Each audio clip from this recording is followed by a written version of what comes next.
اقرأ كتاب الله ترق جنانه أعوذ بالله من الشيطان الرجيم. بسم الله الرحمن الرحيم. الحمد لله رب العالمين، نحمده ونستعينه ونستغفره ونعوذ بالله من شرور أنفسنا ومن سيئات أعمالنا. من يهده الله فلا مضل له ومن يضلل فلا هادي له. أشهد أن لا إله إلا الله وحده لا شريك له وأشهد أن محمدا عبده ورسوله. سبحانك لا علم لنا إلا ما علمتنا إنك أنت العليم الحكيم. اللهم علمنا ما ينفعنا وانفعنا بما علمتنا وزدنا علما. اللهم آت أنفسنا تقواها وزكها أنت خير من زكاها أنت وليها ومولاها. Rabbi yassir wa la tu'assir, Rabbi tammi bil khair, amma ba'du. InsyaAllah kita sambung tadabbur surah Al-Baqarah ayat 103. Sebelum tu kita tengok pengajaran ayat yang lepas, iaitu ayat 102. Ayat 102 adalah ayat antara ayat yang terpanjang dalam surah Al-Baqarah. Mungkin yang kedua terpanjang. Yang paling panjang ialah ayat tentang hutang. Di ayat 102 yang kita belajar semalam, iaitu berkenaan dengan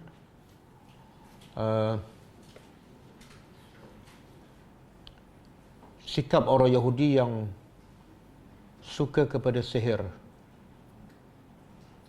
suka belajar dan mengajar sihir, ataupun suka menggunakan sihir untuk menyesatkan manusia.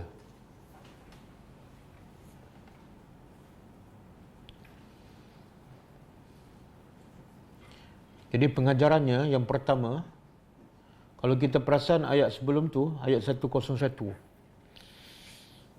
Allah berkata, A'udzubillahi minasyaitonir rajim, "Walamma ja'ahum rasulun min 'indillahi musaddiqun lima ma'ahum nabadha fariqun minal ladzina utul kitab kitaballahi wara'a zuhurihim ka'annahum la ya'lamun." Maka tatkala telah datang pada mereka rasul dari sisi Allah yang membenarkan apa yang ada bersama mereka daripada kitab Taurat, maka sikap orang Yahudi ialah nabaza fariqun, sebahagian mereka mencampak apa yang datang daripada rasul, walaupun mereka itu diberi kitab juga. Mereka mencampak apa yang dibawa oleh rasul, iaitu kitab Allah. Dan cara mereka mencampakkan kitab Allah itu menggambarkan bahawa mereka tidak akan kembali kepada Al-Quran. Okey. Kemudian ayat 102, Allah beritahu Yahudi mengikut ilmu sihir yang diajar oleh syaitan. Jadi apa kaitan dia? Yahudi campak kitab, kemudian dia belajar sihir. Apa kaitannya?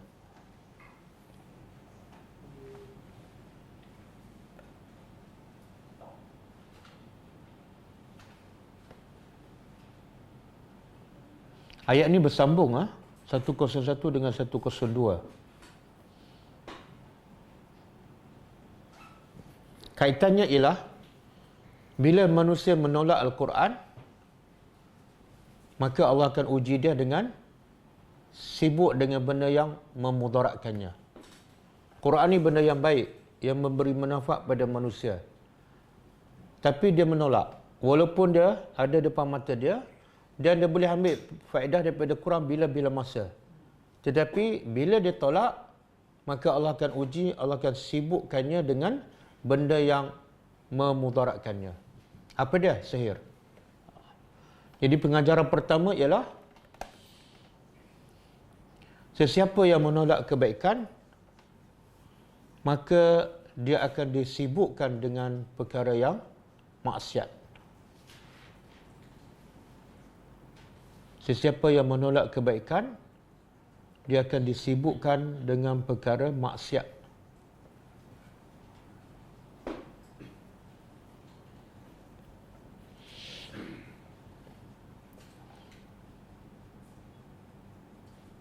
Begitulah seterusnya. Siapa yang meninggalkan menyembah Allah, dia akan disibukkan dengan menyembah berhala. Siapa yang meninggalkan cinta kepada Allah, dia akan disibukkan dengan cinta kepada dunia. Dia tak mungkin ada dua cinta dalam satu hati. Cinta Allah dan cinta dunia. Bila dia tolak cinta Allah, automatik dia akan diuji oleh Allah dengan cinta dunia, cinta manusia, cinta nafsu. Yang kedua, pengajaran kedua, sesiapa yang tidak menginfakkan hartanya dalam perkara ketaatan kepada Allah, maka dia akan diuji dengan menginfakkan hartanya pada jalan syaitan.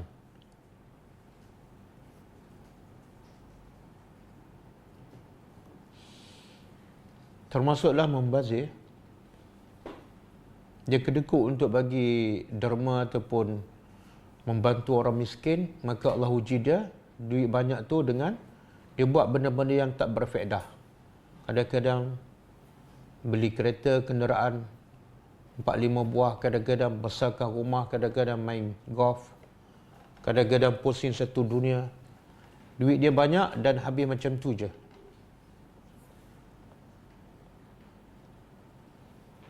Dan sambungan, siapa yang meninggalkan untuk merendah diri kepada Allah, siapa yang meninggalkan untuk merendah diri kepada Allah, dia akan diuji dengan merendah diri kepada manusia, ataupun dia akan menjadi hina kepada manusia.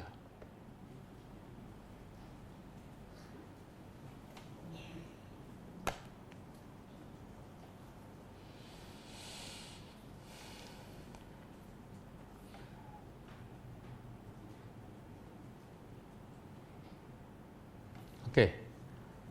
Pengajaran yang keberapa? Yang ketiga. Yang ketiga.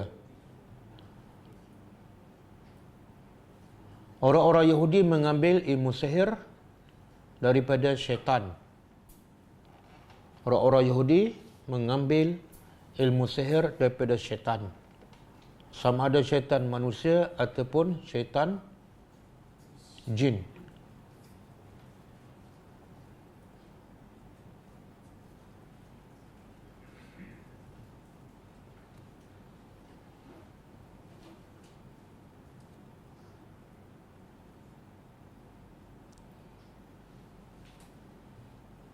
Para Nabi yang keempat.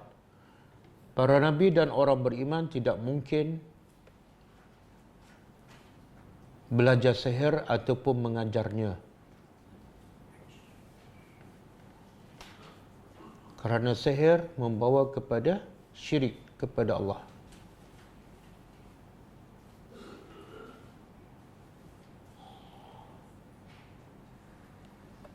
Yang kelima,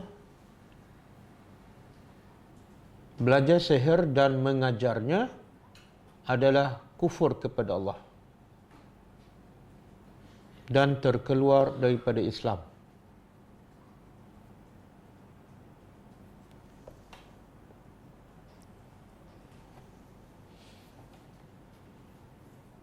Yang keenam, Allah Subhanahu wa taala kadang-kadang menguji hamba-Nya dengan mempermudahkan maksiat. Dengan mempermudahkan maksiat.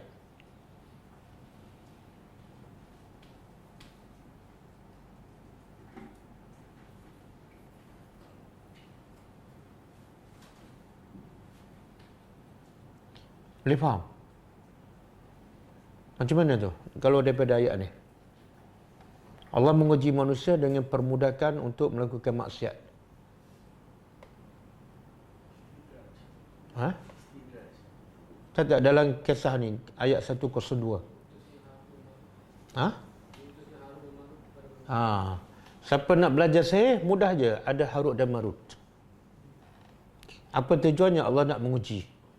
Tapi Allah dah bagi tahu belajar sihir adalah kufur.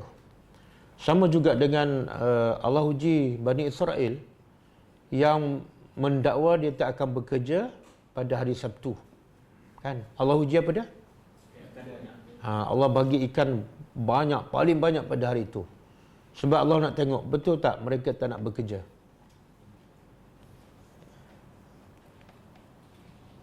Jadi pengajaran untuk kita apa dia?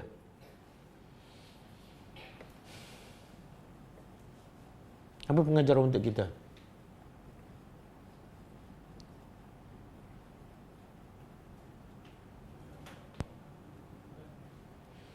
Bila mudah je kita nak buat maksiat, berhati-hati. Allah sedang menguji kita kan.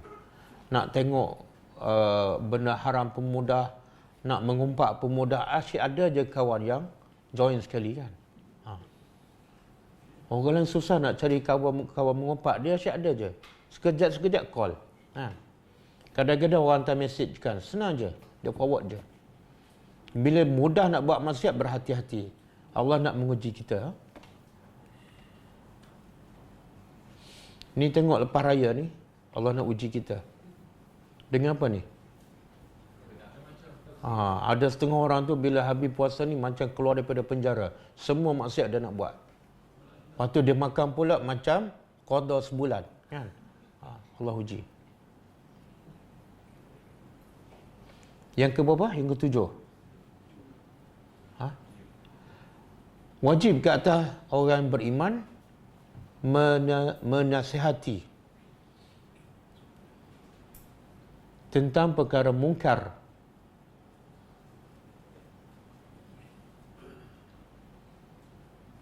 kepada orang ramai.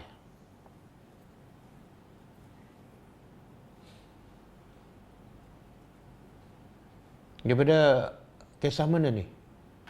Harut dan Marut. Bila orang nak belajar, apa dia pesan? Jangan belajar. Kalau belajar jadi pengajaran untuk kita sentiasa kena nasihat orang ramai, jangan buat maksiat. Kalau buat maksiat, boleh membatalkan iman ataupun merosakkan amalan. Yang ke-8. Kesan yang paling besar daripada ilmu sihir ialah memisahkan antara pasangan suami isteri. Kesan yang paling besar daripada ilmu sihir ialah memisahkan antara pasangan suami isteri. Kerana runtuhnya satu keluarga akan diikuti dengan runtuhnya satu masyarakat. Dan bila runtuh satu masyarakat, akan diikuti dengan runtuhnya satu negara.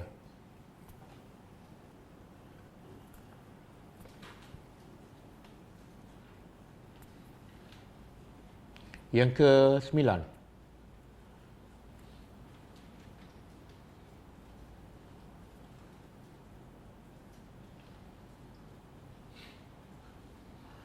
Walaupun kesan ilmu sihir terlalu besar dan hebat, ia tidak akan memudaratkan manusia. Walaupun kesan ilmu sihir terlalu besar dan hebat, ia tidak akan memudaratkan manusia melainkan dengan izin Allah. Yang ke-10, wajib setiap orang yang beriman sentiasa berharap dan berserah kepada Allah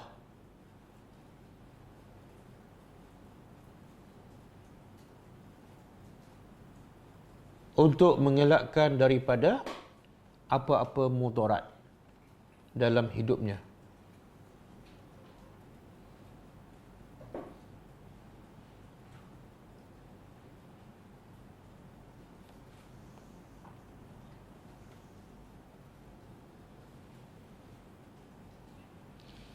Yang ke-11,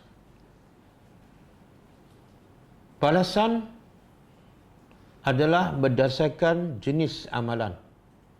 Balasan adalah berdasarkan jenis amalan. Macam mana ni?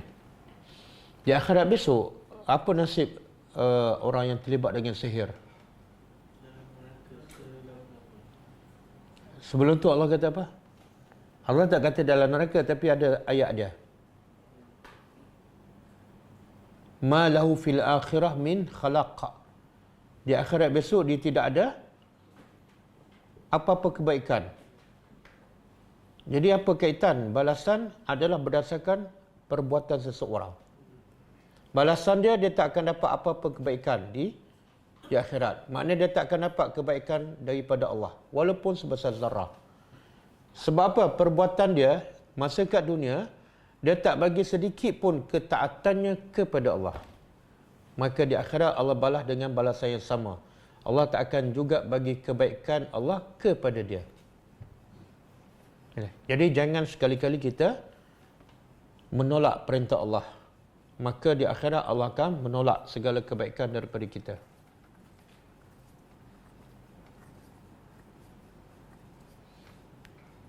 Okey. Kita sambung ayat seterusnya. A'udzubillahi minasyaitonirrajim.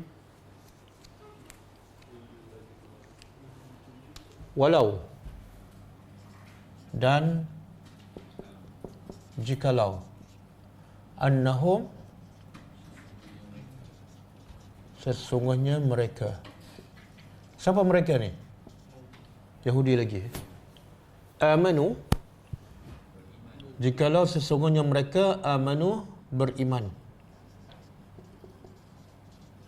Wattaqau, dan bertakwa. Allah sebut dua, satu beriman, satu bertakwa. Apa beza dia?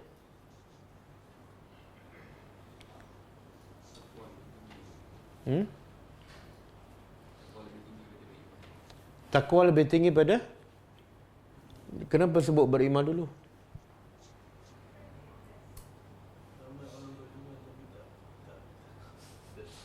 Orang beriman tapi tak bertakwa. Bukankah orang beriman itu adalah orang yang bertakwa? Kan Allah kata apa? Zalikal kitabu la raiba fihi hudan lil muttaqin. Quran panduan untuk orang yang bertakwa. Lepas tu Allah sebut ciri-ciri orang bertakwa di awal surah Baqarah. Allazina yu'minuna bil ghaib. Mana mereka beriman. Jadi bertakwa juga adalah beriman. Dalam Al-Quran, bila Allah sebut beriman saja, maka dia juga bermakna bertakwa. Kalau Allah sebut bertakwa sahaja, dia juga termasuk beriman.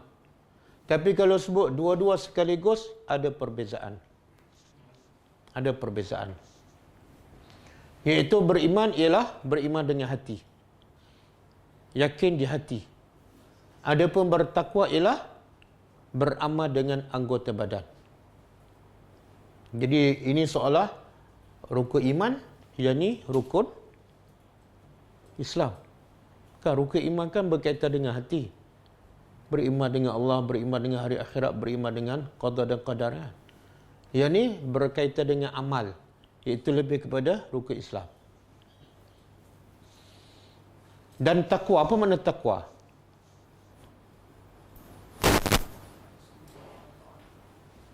Dalam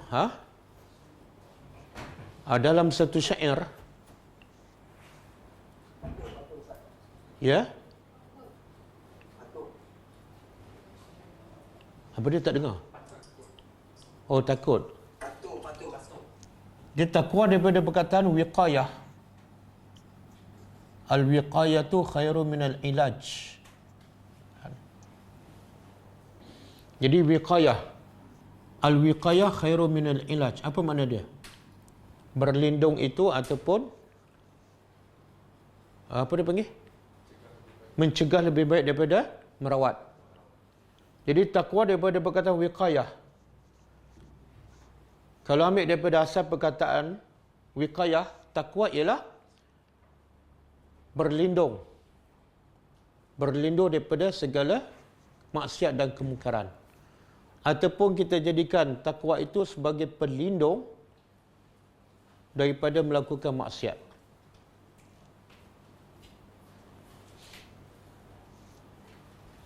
Dalam satu syair, tinggal dosa kecil dan dosa besar, itulah takwa.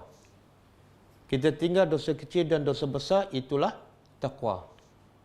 Dan juga dia sambung, wala tahqiranna saghiratan.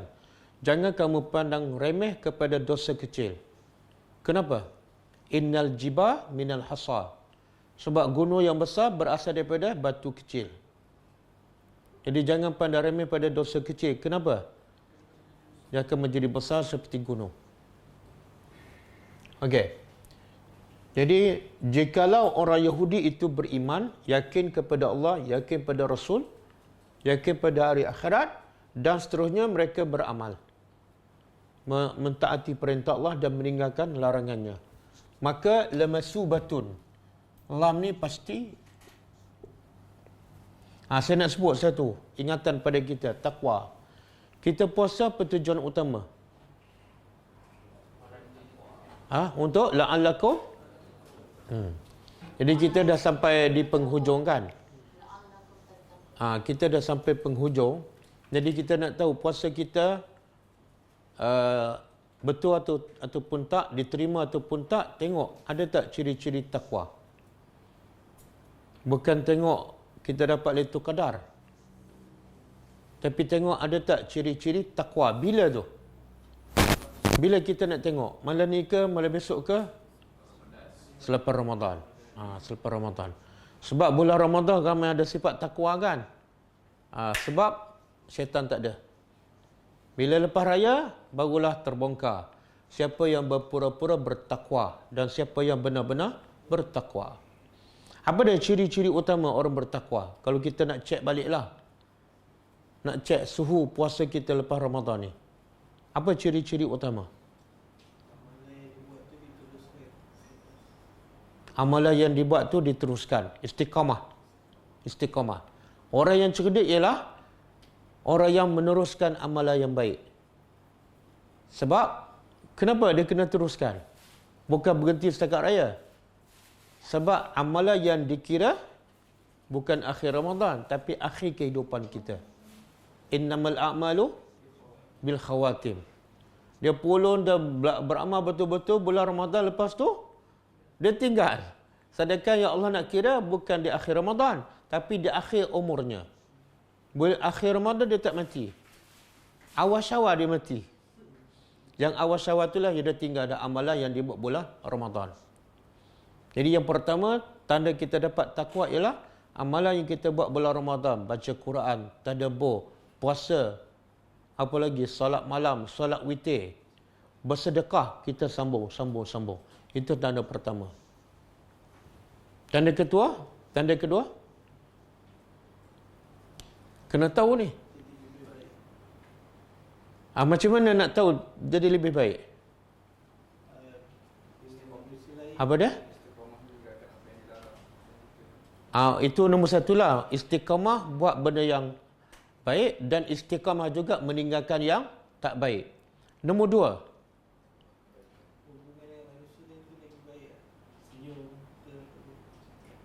Betul. Tapi itu nampak okey sikit kan? Ada satu lagi yang susah. Allah kata, wasari'u ila maghfiratin min rabbikum wa jannatin arduha as-samawati wal ard. Segeralah kamu kepada keampunan Tuhan kamu dan kepada syurga seluas langit dan bumi. Kemudian syurga seluas langit dan bumi disediakan untuk siapa? Uiddat lil muttaqin. Disediakan untuk orang bertakwa. Lepas tu Allah sebut ciri-ciri orang bertakwa. Iaitu allazina yunfiquna bis-sarra'i wad-dharra. Yang suka infak ketika senang dan susah. Infak diteruskan. Tengok Tuhan sebut yang susah. Kita nak solat, okey lagi kan? Sebab tak keluarkan benda. Tapi bila nak keluar duit untuk orang, susah. Jadi Allah kata ciri pertama bertakwa, infak. Kalau infak bulan Ramadan saja, belum bertakwa. Sebab Allah kata, infak ketika senang dan susah. Makna sepanjang masa. Ayat lain, fil laili bil laili wan nahar. Dia berinfak siang dan malam. Yang kedua, lagi susah lagi.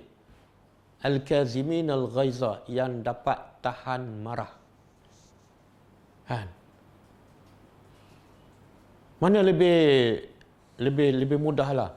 Infak duit kepada orang miskin dengan tahan marah.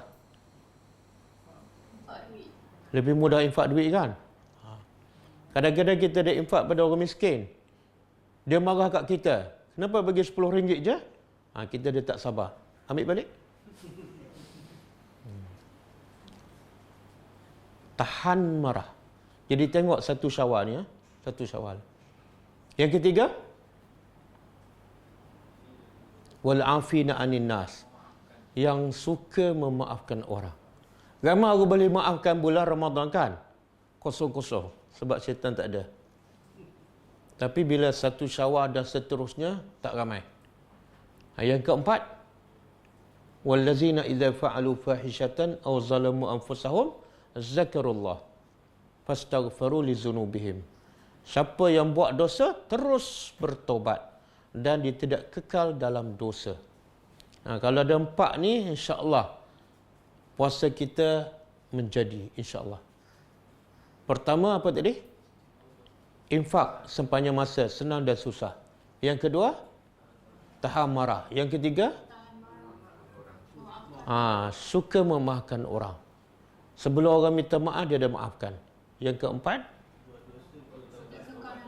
buat dosa, bertobat dan tidak kekal. Tidak kekal dalam dosa. Okey.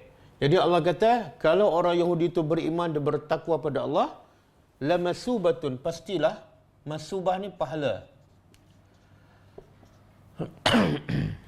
Dalam bahasa Arab, masubah daripada perkataan juga sawabun. Sawabun asal dia ialah rujuk. Ruju'un. Kalau sabah, raja'ah. Kembali. Apa kaitan ni? Kalau kita terjemah sawabun pahala, tapi mana asal dia rujuk. Subhanallah. Maksud dia Allah nak beritahu, siapa yang buat amal soleh, pahala tu rujuk kembali kepada dia. Dia bukan buat untuk orang. Walaupun nampak dia cari orang miskin, nampak dia bantu orang miskin. Tak, Allah kata sebenar, dia bantu dirinya sendiri. Sebab tu sawabun makna buat amalan untuk pahala kembali kepadanya. Okey. Jadi kalau mereka beriman dan bertakwa, pastilah pahala itu min indillah, dari sisi Allah, khairun, lebih baik. Tengok. Ni payah nak masuk dalam kepala ni. Apa dia? Yang payah nak masuk dalam kepala apa dia?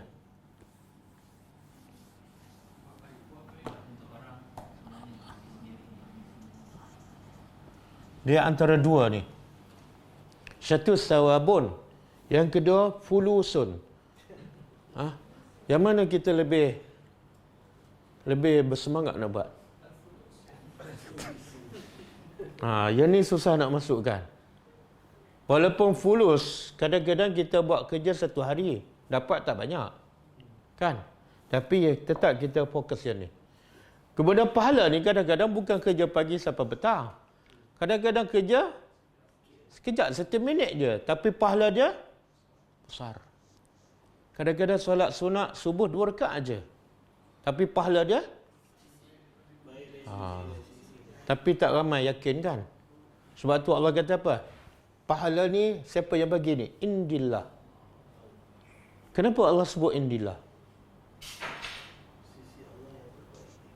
Kenapa Allah sebut?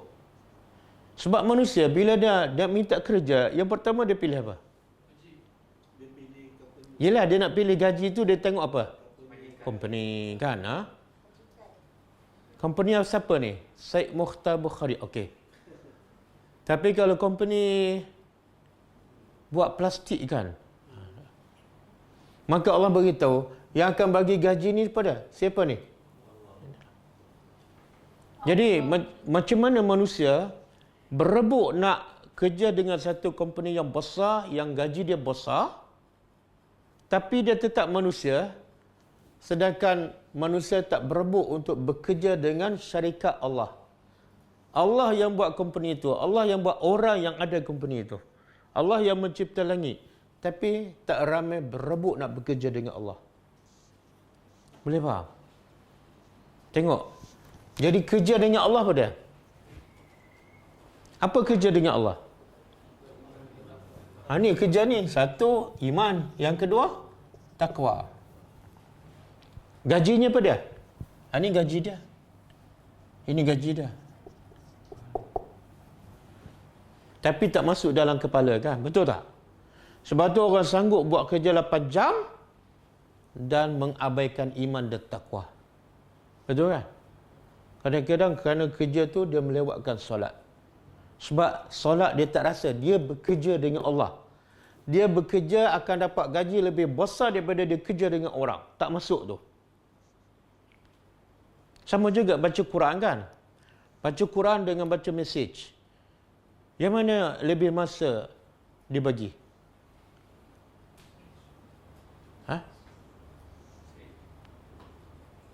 Yang mana? Kau tak ada pengalaman. Bila kita buka telefon dengan buka Quran, yang mana lebih lama masa kita bagi?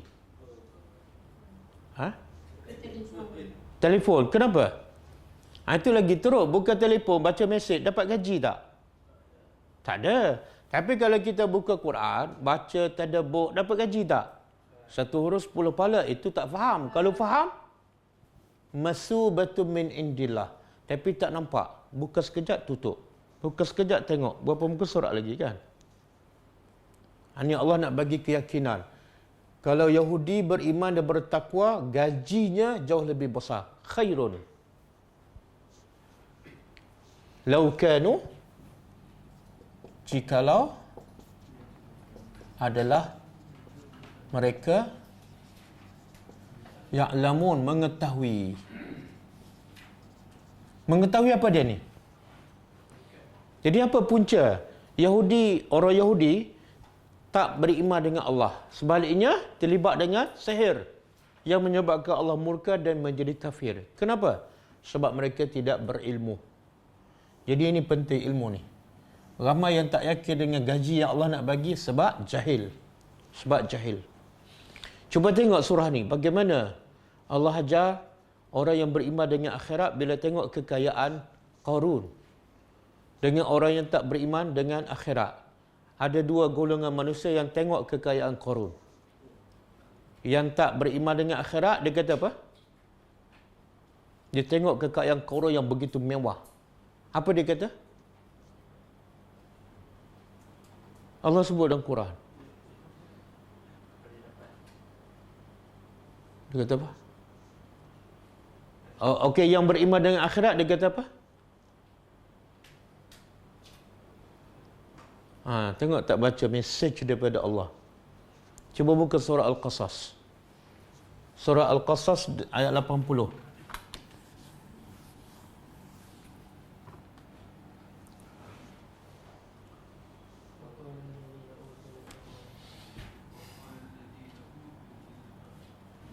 Okey, sebelum tu ayat 79. Ya?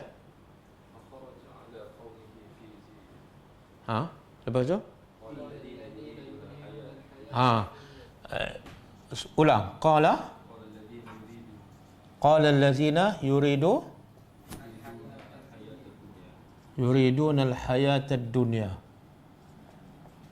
Dia kata apa? Ya laita lana. Ya laita lana. Apa dia? Mislama utia Qarun kan? Innahu lazu hazin azim. Okey, tengok. Bila orang tengok kekayaan Qarun kan, sekarang tak adalah yang kaya macam Qarun. Allah kata apa? Qala allazina yuriduna al-hayatad dunya.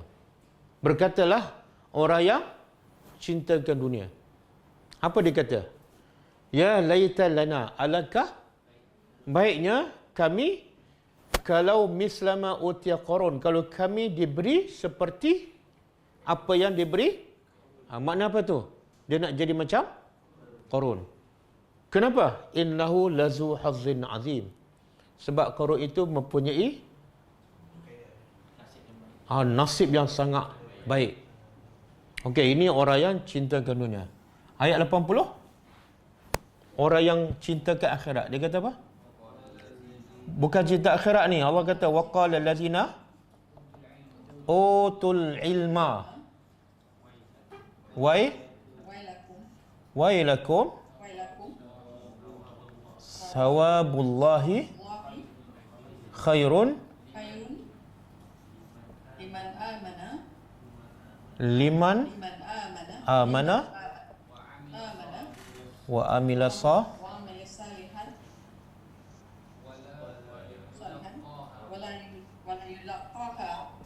wala yulaqaha illa sabirun. Okey. Tengok beza. Allah kata wa qala allazina utul ilma. Sebaliknya berkata orang yang diberi ilmu. Nampak tak? Ni ilmu penting ni. Kalau tak ada ilmu, tertipu dengan dunia. Bila ada ilmu, dia nampak mana yang terbaik. Apa dia kata? Wailakum. Celakalah kamu. Dia kata pada siapa ni? Ni. Dia duduk kemaruk nak jadi macam Qarun ni. Dia kata celakalah kamu. Kenapa? Sawabullah. Sawab. Pahala ataupun gaji yang Allah nak bagi adalah khairun. Lebih baik. Tapi bukan untuk semua orang. Liman amana, untuk orang yang beriman dan beramal soleh. Dan kata orang yang diberi ilmu ni, wala yulaqaha illa sabirun. Tidak ada orang yang akan dapat semua ni, pahala yang terbaik ni, melainkan orang tu adalah orang yang sabar. Sabar dengan ujian dunia, sabar nak menuntut ilmu, sabar nak beramal dengan ilmu. Okey. Jadi siapa yang tengok orang kaya, dia kata, oh, alangkah baiknya kalau aku kaya macam dia. Ayat tu daripada siapa dia ambil?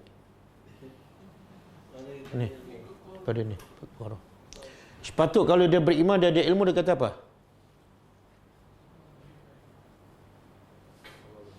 Kalau tak, kalau ada orang kata alangkah baik aku jadi kaya macam tu, dia kata apa? Kalau dia berilmu. Celaka kamu. Pahala yang Allah nak bagi lebih baik. Tapi sebut celaka tu perlahan je lah. Kau bergaduh.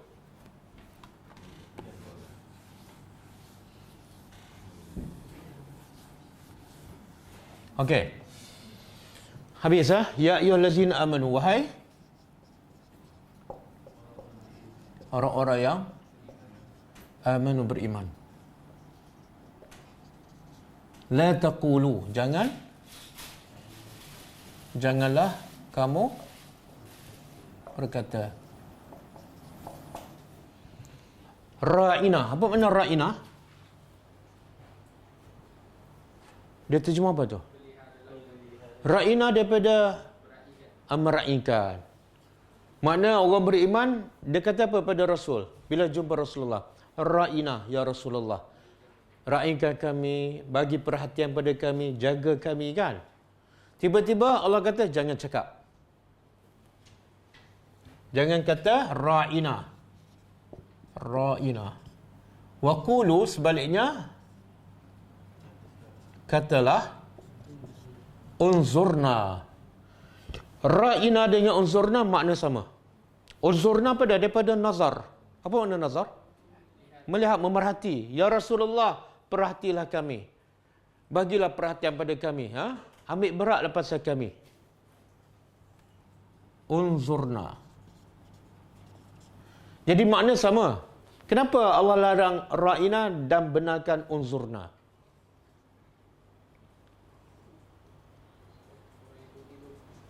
Sebab orang Yahudi di Madinah, ra'ina dalam bahasa Ibru, bahasa Yahudi ialah bodoh.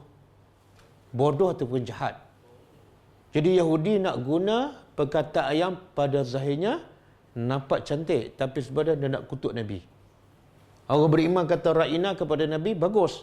Tapi bila Yahudi sebut dalam bahasa dia, celaka engkau. Bodoh engkau.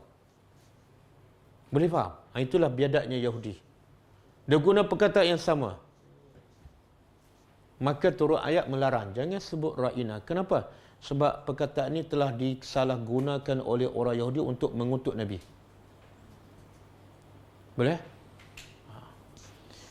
Dan kenapa tak boleh kutuk Nabi?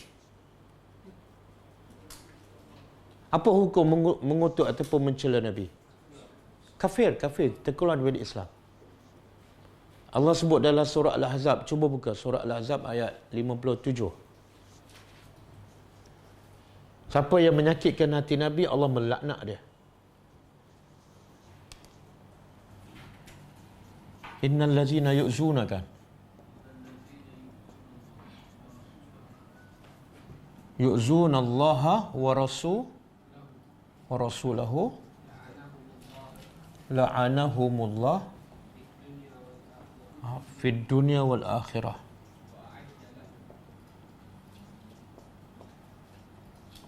wa adda lahum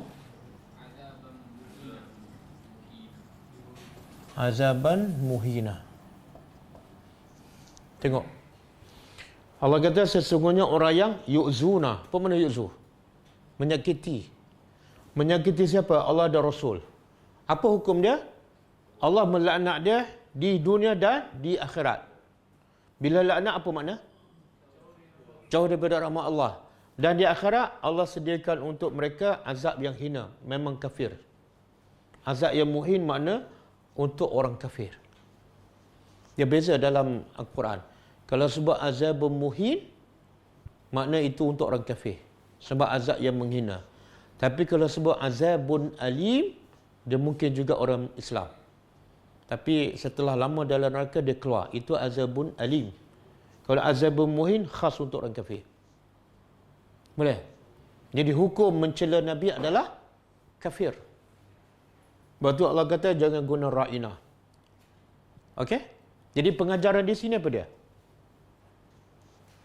Pengajaran dia iaitu jangan guna bahasa ataupun perkataan yang boleh disalahgunakan oleh orang lain ataupun boleh disalah ertikan.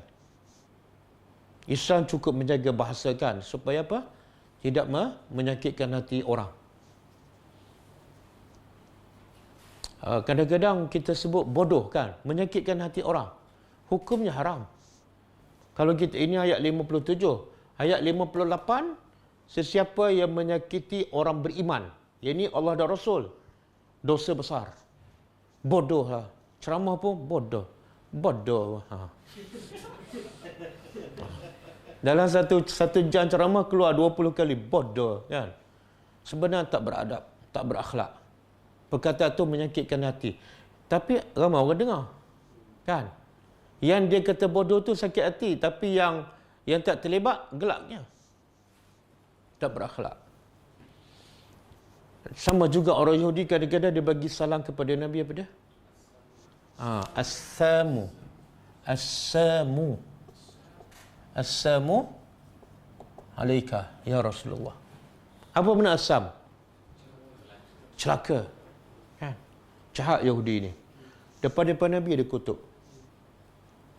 Kita orang lukis gambar kartun Nabi dah mengamukkan. Padahal yang mengamuk pun tak ikut sunnah Nabi pun. Bila dia sebut assalamu alaika, Nabi jawab apa? Tengok adab, akhlak. Nabi jawab apa? Nabi jawab wa alaika. Wa alaika. Nabi tambah tak? Wa alaika assam. Tak. Kita kata-kata, celaka pakcik. Kita kata apa? Kembali celaka pada kamu. Bunyi lembutnya, kembali celaka pada kamu. Bila Aisyah ada masa ni, Aisyah dengar, Aisyah tegur Nabi. Ya Rasulullah, Yahudi kutuk kamu, kenapa kamu tak kutuk? Aisyah berkata apa? Assalamu alaika, dan semoga Allah melaknat lagi kamu. Dia tambah lagi Aisyah. Aisyah kata, kenapa kamu ni, apa hal ni? Yalah, Aisyah kata, dia cela kamu. Takkan kita tak cela dia? Dia memang bangsa yang terkutuk. Nabi kata, kamu tak dengar ke? Aku dah jawab, wa alaika. Wa alaika tu apa makna? Wa alaika yang dia sebut tu lah. Cukuplah. Kenapa nak tambah-tambah? Kita umat bukan yang suka mencela orang, walaupun dia musuh kita. Susah kan? Itu tahan marah bertakwa tu. Orang kata bodoh, kita kata, kalau aku mengaji tadabbur bodoh, kamu tak mengaji langsung, 10 kali bodoh. Habis. Ya. Paling susah nak jaga apa? Nak jaga apa? Yang paling susah? Lidah. Nabi kata, kalau kamu jaga dua benda ni, aku jamin kamu syurga. Dua benda ni yang paling suka nak jaga. Satu, lidah. Yang kedua, kemaluan.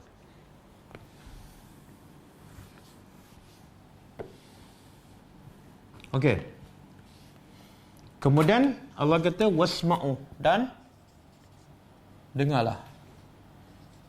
Dengar di sini apa maksud? Dengarlah. Kita dah belajar ni. Bila sebut wasma'u tu makna dengar dan patuh. Sami'un ada dua. Sami'un ni bahasa Arab ni, nama Allah. Tapi ada orang pun nama orang kan? Sami'un. Ada kan anak dia nama apa? Oh, kuat ingatan ha? Zaitun pun nama Quran juga. Watini wa zaitun. Sami'un ada dua. Satu, ijabah. Yang kedua, idrak.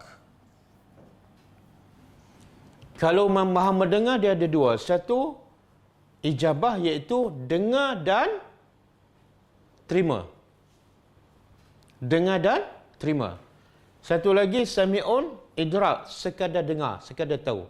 Yang ni yang Allah kata dalam surah Al-Anfal, ayat 21. Allah kata, وَلَا تَكُونُوا كَالَّذِينَ قَالُوا سَمِعْنَا.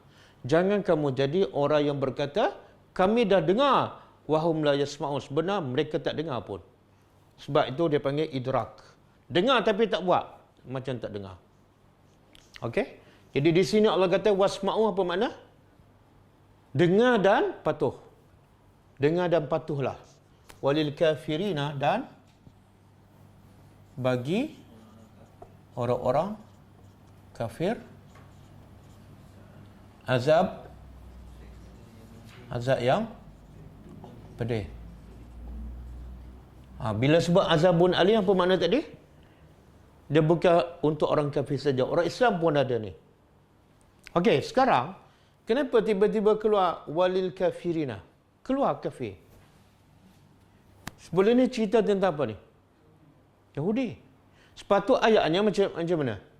Walahum. Sepatutnya di sini walahum, bagi mereka. Mereka ni balik pada Yahudi lah. Kan? Tapi Allah tak sebut ganti nama hum. Allah sebut bagi orang kafir azab yang pedih. Ada benda Allah nak bagi tahu. Apa dia?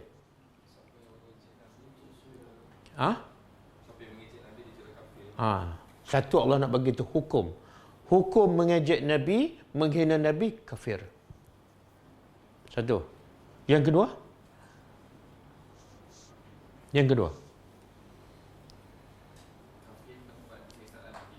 Apa dia? Bukan. Ni, kenapa Allah tak sebut walahum? Sepatut cerita orang Yahudi guna mereka lah. Bagi mereka yang mengutuk tu azab yang pedih. Allah tak sebut mereka dah. Allah sebut orang-orang kafir. Allah nak bagi tahu ini faedah yang kedua, iaitu siapa yang mengutuk Nabi, dia akan jadi orang kafir, bukan khusus untuk orang Yahudi saja. Kalau Allah sebut walahum, kita rasa apa ni? Ini hukum untuk Yahudi. Kalau kita kutuk, okey. Boleh faham? Ada golongan yang suka kutuk Nabi, kan? Dan dia bukan Yahudi. Siapa? Syiah lah. Syiah. Yang satu company dengan Yahudi.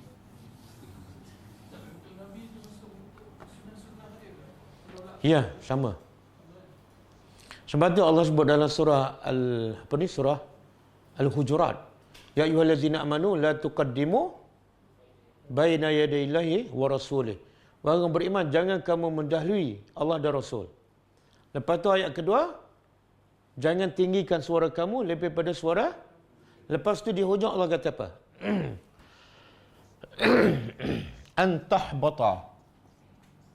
Antahbata a'malukum wa antum la tash'urun. Jangan tinggikan suara. Kalau kamu tinggikan suara, apa akibatnya? Antahbata a'malukum. Semua amalan kamu sia-sia dan kamu tak sedar. Apa makna amalan sia-sia ni? Apa makna amalan sia-sia? Makna kafir kekal dalam neraka lah. Macam mana dia nak masuk syurga? Semua amalan dia sia-sia. Boleh? Hanya kerana apa? Kalau zaman Nabi tinggikan suara. Kalau zaman kita merendahkan sunnah Nabi. Bila orang sebut sunnah Nabi, tak apalah. Yang saya buat pun tak salah. Sebenarnya ayat dia tu dah merendahkan sunnah Nabi. Ataupun seolah dia nak samakan yang dia buat dengan sunnah Nabi. Sama lebih kurang je. Mana mungkin? Yang Nabi buat adalah wahyu. Yang kamu buat adalah nafsu. Mana mungkin sama? Okey. Ma yawaddul ladzi. Tidak. Yawaddu apa dia? Yawaddu tidak suka, tidak ingin. Allazina kafaru. Orang-orang kafir. Min ahli, dari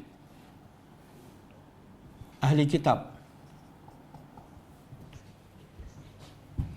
Ahli kitab ni siapa? Yahudi dan Nasara. Yahudi dan Nasara ni kafir ke ataupun separuh Islam, separuh kafir? Ada jenis fahaman sekarang. Dia kata Yahudi ni bukan kafir. Sebab dia beriman dengan Allah, dia percaya pada Allah. Bercanggah dengan ayat ni. Allah kata apa? Tidak ingin orang kafir. Siapa? Daripada ahli kitab. Mana ahli kitab tu orang kafir lah. 100% kafir. Kemudian walal musyrikin, dan tidak juga orang-orang musyrik. Kenapa Allah sebut berasingan? Dua-dua ni kafir. Tapi Allah sebut sekali lagi secara berasingan. Satu ada kitab, satu ada kitab. Musyrikin tak ada kitab. Ahli kitab ada kitab. Jadi yang membezakannya apa? Selain pada kitab tu, apa dia lagi perbezaannya?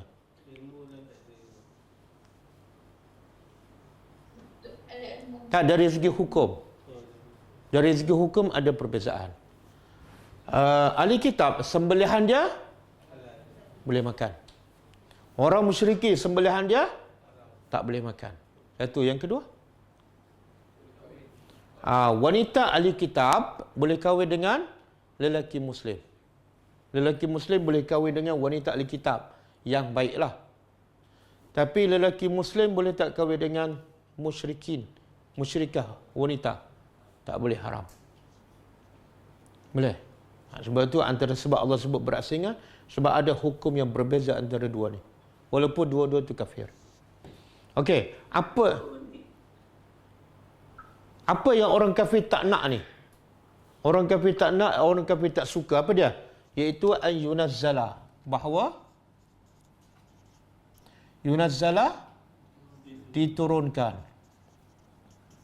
alaikum, ke atas kamu, iaitu orang beriman, min khairin, dari khairin. Apa makna khairin? Dalam bahasa Arab beza kalau ada alif lam dengan tidak ada alif lam. Apa beza dia?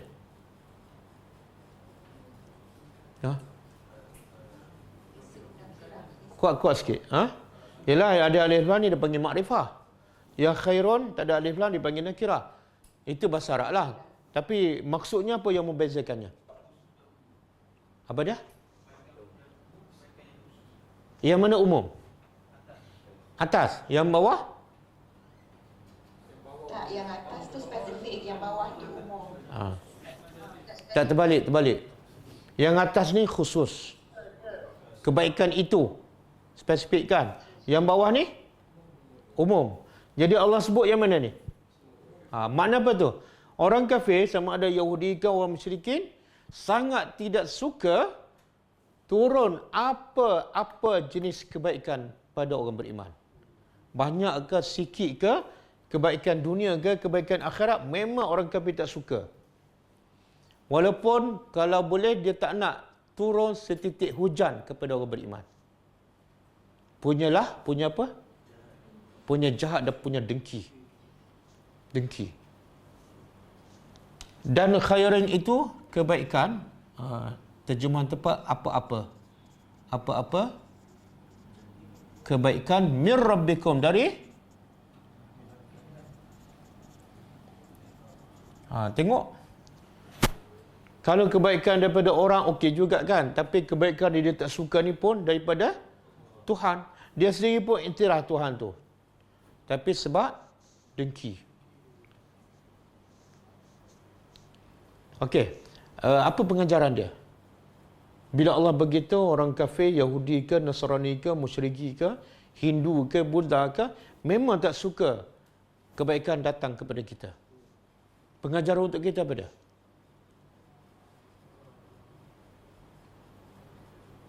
Berhati-hati dengan mereka.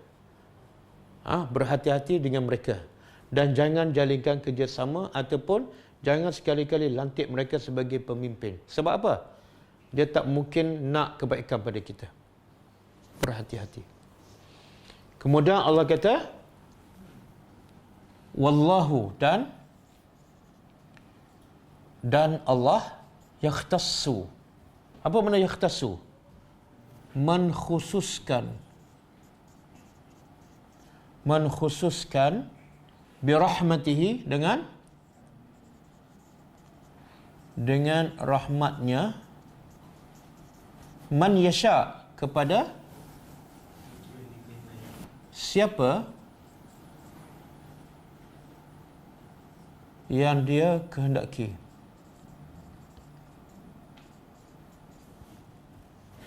Okey, apa maksud ni? Apa kaitan? Orang kafir tak nak apa-apa kebaikan datang kepada orang beriman. Kalau boleh dia nak orang beriman semua miskin, semua sakit, semua ditimpa bencana. Tiba-tiba Allah kata, Allah mengkhususkan rahmatnya kepada siapa dia kehendaki. Apa kaitan? Kebaikan yang paling orang kafir tak nak apa dia? Iaitu kenabian dan Al-Quran turun kepada Nabi Muhammad. Paling dia tak nak. Kalau boleh dia nak kebaikan tu turun pada maka Allah pun jawab. Allah mengkhususkan rahmatnya. Rahmat di sini apa maksud? Saya nak tanyalah, rahmat yang paling besar, rahmat Allah paling besar pada kita apa dia? Islam dan iman. Ialah Islam tu tergambar dalam bentuk apa? Quran. Kan Allah kata apa? Ar-Rahman Allamal Quran. Allah tu Maha Penyayang. Di mana sayang Allah pada kita? Allamal Quran. Jadi Allah kata Allah mengkhususkan rahmatnya sama ada Quran ataupun Nabi Muhammad. Dua-dua betul. Nabi Muhammad pun rahmat. Kalau Quran ada, Nabi tak ada, boleh tak kita belajar cara solat yang betul? Tak boleh. Boleh tak kita berwuduk dengan betul? Tak boleh. Semua tak ada dalam Quran. Quran hanya sebut secara umum. Jadi Allah kata Allah mengkhususkan rahmatnya, Qurannya, Nabinya kepada siapa yang dia kehendaki. Apa kaitan dengan ayat ni? Apa yang Allah nak beritahu?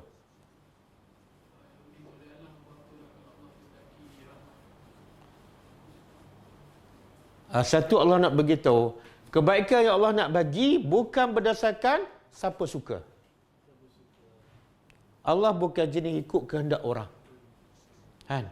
Oh, sebab kamu tak suka, Allah tak jadi turun pada Nabi Muhammad. Tak. Satu. Yang kedua, Allah tu Tuhan. Bila Allah Tuhan, Allah lebih tahu siapa lebih layak. Kamu manusia, kamu tak tahu siapa yang lebih layak. Jadi itu hak Tuhan, jangan pertikaikan. Jadi biadabnya orang Yahudi apa dia? Biadab orang Yahudi apa dia? Dia pertikaikan hak siapa ni? Bukan hak dia pun, hak Tuhan. Sama juga Allah nak tukar kiblat, dia pertikaikan. Kenapa tukar-tukar ni? Kekal kat Palestin je lah. Allah pun jawab apa? Allah jawab apa? Walillahi al-masyriq wal-maghrib. Surah Baqarah kan? Bagi Allah, milik Allah, timur dan maksud apa? Suka hati Allah lah. Bukan Palestin je milik Allah, bukan Mekah je milik Allah, tapi timur milik Allah, barat pun milik Allah. Jadi Allah nak arahkan kiblat ke mana-mana, hak Tuhan lah. Jadi biadab bila kita pertikaikan hak Allah. Okey. Ada orang masuk pejabat ulang, dia kata, Ustaz, kenderaan ni sepatut tak kat luar. Kita pun kata ke dia, sepatut kamu duduk kat luar. Oh, kasar. Cuba buka surah Al-An'am 124.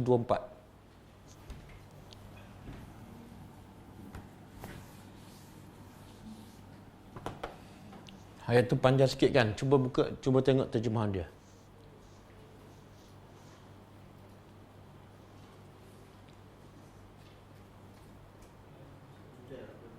Ada, Allah kata apa? Cuba baca terjemahan dia.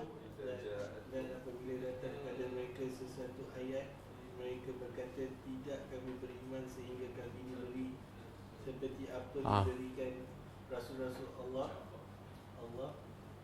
Allah lebih mengetahui di mana dia menjadikan kerasulannya akan menimpa orang yang berdoa.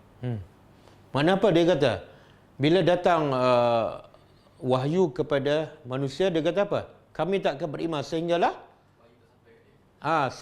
Allah bagi wahyu yang bagi pada Muhammad, wahyu sama bagi pada kami juga, baru kami beriman. Lepas tu Allah jawab apa? Allah lebih tahu siapa yang lebih layak untuk menerima risalah Allah. Kalau Allah bagi, katalah Allah bagi wahyu kepada Bani Israel juga, agak-agak apa jadi? Bani Israel beriman tak? Tak. Dia bukan setakat tak beriman, dia bunuh pula para nabi, apa dah? Bangsa dia sendiri. Yang dia bunuh tu bukan nabi daripada bangsa lain. Nabi daripada bangsa mereka sendiri pun mereka bunuh. Jadi Allah lebih tahu.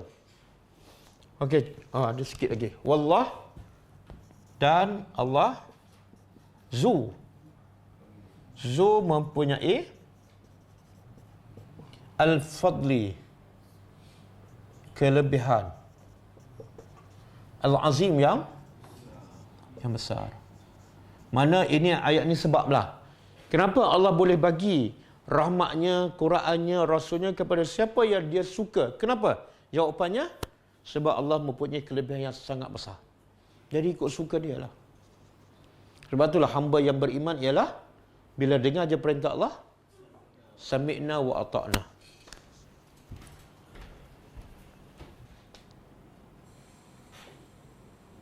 Ada soalan daripada Zoom? Assalamualaikum Ustaz. Waalaikumsalam warahmatullahi.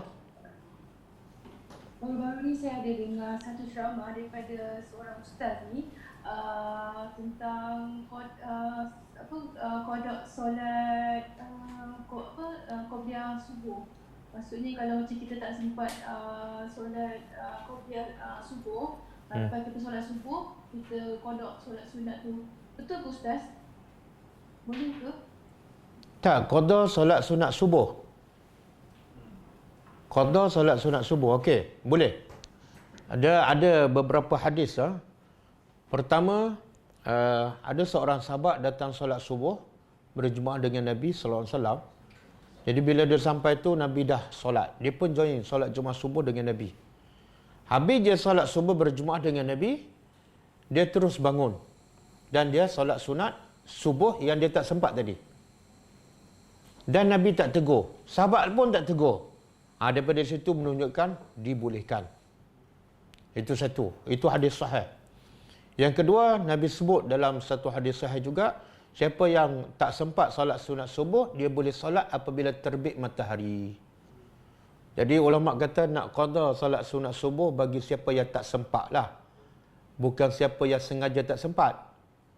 Dia biasa solat sunat subuh tapi kebetulan hari itu tak sempat. Dia ada dua cara. Pertama, lepas solat subuh, bagi salat terus bangun. Yang kedua, dia tunggu terbit matahari. Betul, ada hadis. Bagi siapa yang boleh qada ni? Siapa yang boleh qada? Pastilah orang yang melazimi, orang yang tak buat subuh dia tak akan qada. Kalau dia jenis tak salat sunat subuh, agak-agak dia qada ke? Tak qada. Jazakallahu khairan Ustaz. Wa anti berjazakallahu khair. Tanya, Ya? kalau kita ikut perkembangan terkini di Palestin sana, di Masjidil Aqsa, kenapa umat Islam sekali lagi ditindaskan? Ya. Jadi kalau kita tengok ni sebenarnya ujian untuk kita yang beriman ataupun memang Allah dah timpakan kehinaan sebab kita ni tak ikut hukum-hukum yang Allah turunkan. Ustaz nak komen tak pasal apa yang berlaku?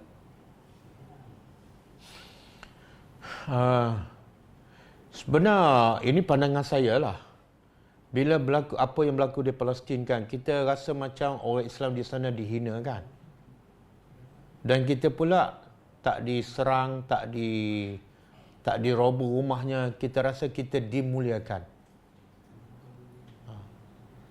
Sebenarnya kalau kita tengok zaman Rasulullah SAW, sepanjang Nabi duduk di Mekah 13 tahun kan, dan di Madinah 10 tahun, keadaan Nabi aman dan tak ada peperangan ataupun sentiasa berperang?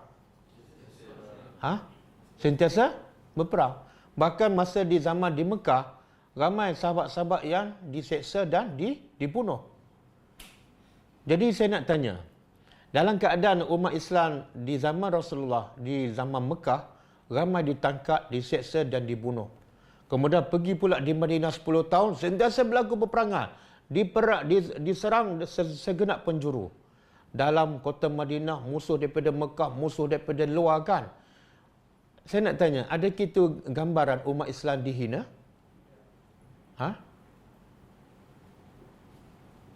Bukan.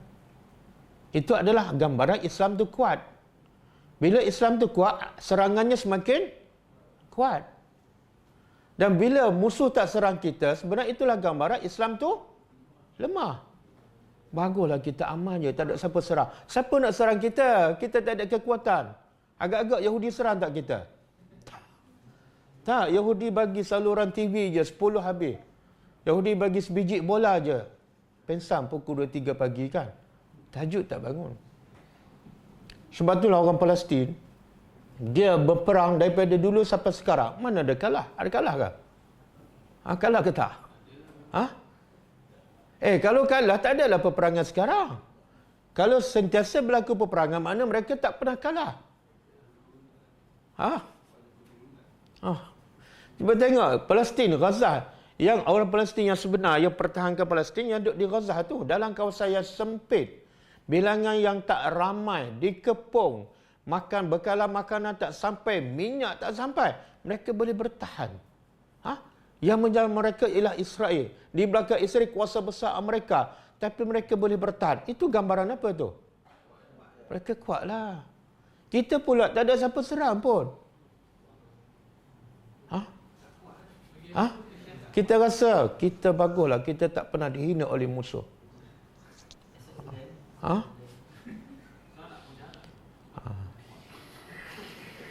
Sebab itulah Nabi bila pergi ke Mekah, serang peperangan berlaku hampir setiap tahun. Kadang-kadang dalam setahun 2-3 kali peperangan. Sebab apa? Sebab musuh takut pada Islam yang dibawa oleh Nabi. Bila mereka takut, Islam itu semakin berkembang, menggugat kuasa mereka, mereka akan serang sepanjang masa. Dan akhirnya ramai tak dengan sebab berlaku peperangan sepanjang masa, ramai tak umat Islam mati dalam keadaan mulia? subhanallah, mati, syahid terus masuk syurga. Dan kalau kita tengok baca sejarah orang Palestin kan, dia tengah berperang dia boleh baca Quran. Tengah berperang dia boleh hafal Quran. Kita berperang pun tak, bom pun tak ada, satu ayat pun tak hafal. Dah 10 tahun, satu ayat baru pun tak ada. Perperangan tak ada, bom pun tak dengar. Orang Palestin saya tengok, tengah sambil-sambil tunggu nak berperang, sempat dia hafal ayat, sempat dia murajaah. Hidup dia dengan Quran, hidup dia dengan korbankan nyawa, korbankan kesihatan untuk agama Allah. Tak ada masa nak tengok bola, tak ada masa nak main game, tak ada masa nak tengok TV. Hidup mereka untuk Allah. Jadi bagi saya, ini pandangan saya, itulah kemuliaan sebenarnya. Itulah kemuliaan. Kita sekarang hidup kita dalam keadaan hina, betul tak? Bacalah berita setiap hari. Apa berlaku pada masyarakat kita? Anak-anak remaja kan, ya Allah. Hina kita rasa. Hanya orang berilmu tahu bahawa kita duduk dalam kehinaan. Musuh buat apa di bulan Ramadan kan, betul tak? Promok judi dalam musim Ramadan, yang pelakonnya siapa? Orang Melayu pakai tudung tapi promok judi. Yang menggunakan orang Melayu siapa dah? Orang bukan Islam. Jadi kita dihina dalam keadaan kita tak sedar. Buat majlis buka aurat apa semua, jemput ustaz baca doa. Bukankah itu satu penghinaan? Hina kepada ustaz. Sepatutnya ustaz pergi menegur, bukan ya Allah berkatilah majlis ini kan. Apa dah? Maknanya Ustaz, ada satu hadis yang sebut yang malaikat melebarkan sayapnya di bumi Syam, tu betul ya Ustaz? Betul. Dia malaikat akan sentiasa bersama orang beriman. Betul. Sebab itulah orang Palestin ni yang betul-betul berjihadkan. Dia kata kami tak perlu bantuan kamu. Sebab dia ada kemuliaan, dia ada izzah. Dia bergantung kepada Allah. Sebab tu dia boleh bertahan. Kita ni kalau Israel serang agak-agak berapa jam? Tapi jangan risau, Israel tak akan serang lah. Israel hantar tali baruk dia je kan. Tengok kita bergaduh tak sama sendiri. Yang bergaduh bukan Cina dengan Melayu, yang bergaduh Melayu dengan.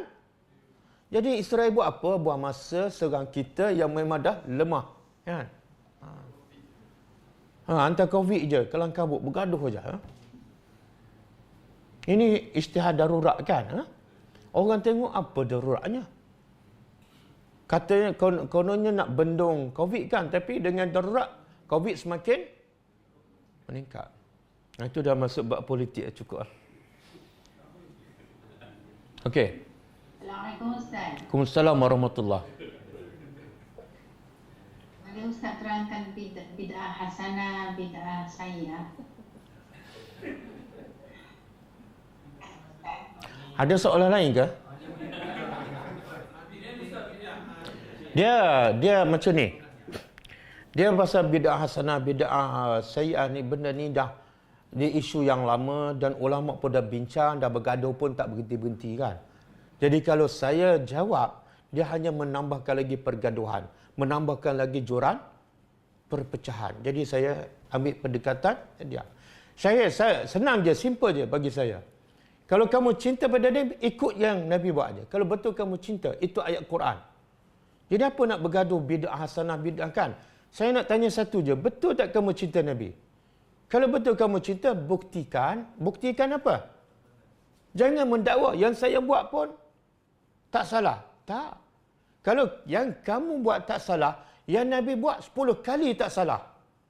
Kena letak di situ. Sebab yang Nabi buat wahyu, yang kamu buat dari mana? Mana boleh kamu bandingkan yang kamu buat dengan yang Nabi buat?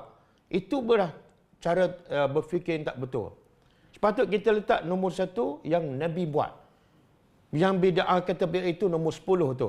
Sekarang aku nak cinta Nabi. Dan Allah dah bagi syarat. Cinta Nabi mesti ikut sunnah Nabi. Wallahu a'lam. Waalaikumsalam Ustaz. Waalaikumsalam warahmatullahi. Ustaz, ada ayat fastaqim kama umirta. Dan satu waqtasimu bihablillah. Ya. Dan satu summas taqawmu.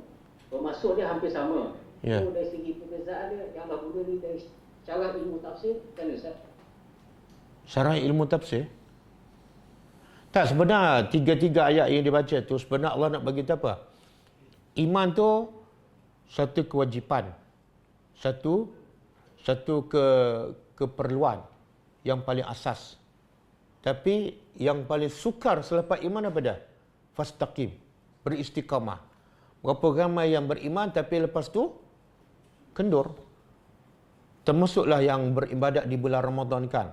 Kalau 1000 orang beribadat, yang tengok selepas Ramadan, yang kekal istiqamah mungkin tak sampai 10%. Jadi maksud ayat yang disebut tadi, ialah Allah nak bagi tahu, iman satu benda yang sukar, satu benda yang perlu, satu benda yang penting, tapi yang lebih sukar, yang lebih penting daripada itu ialah, kita nak istiqamah dalam iman.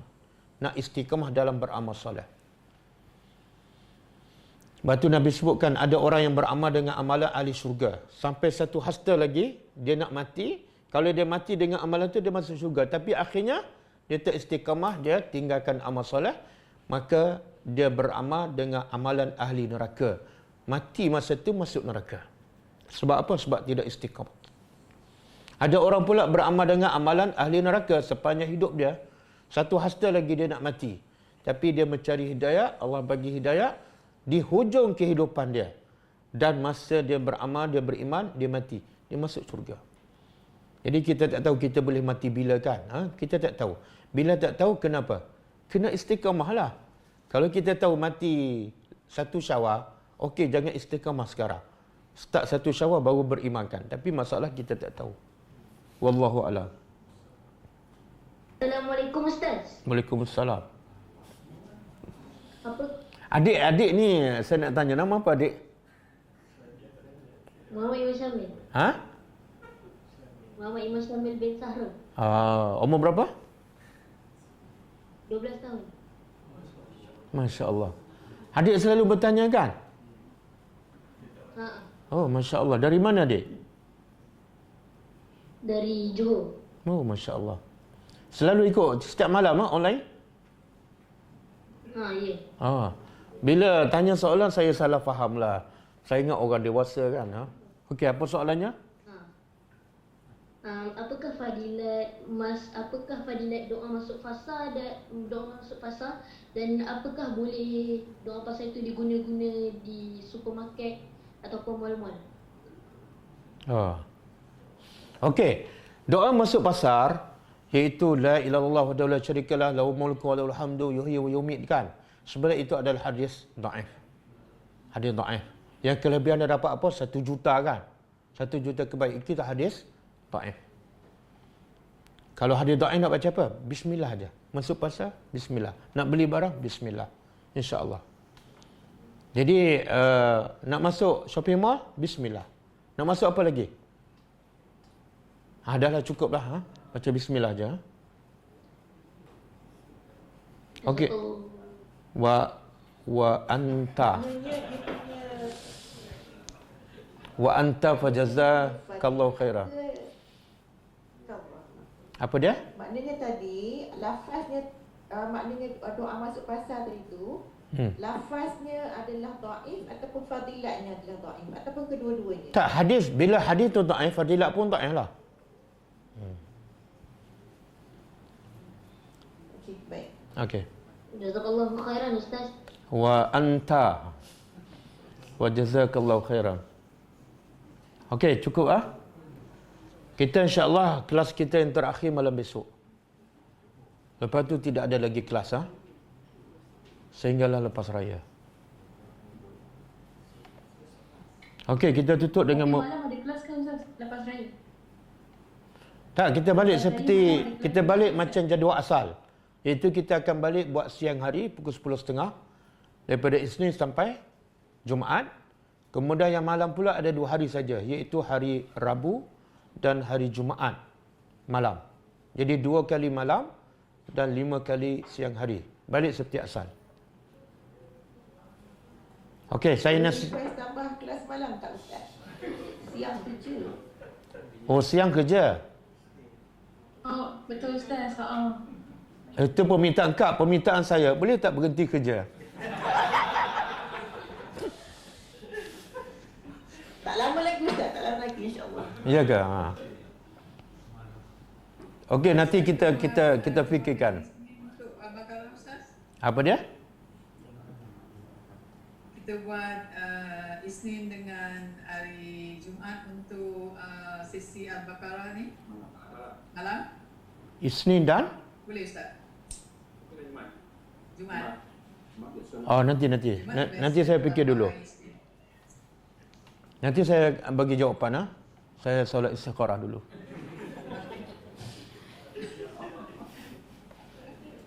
Okey, kita tutup dengan membaca tasbih kafarah. Subhanakallahumma wa bihamdika asyhadu an la ilaha illa anta astaghfiruka wa atubu ilaik. Assalamualaikum warahmatullahi wabarakatuh.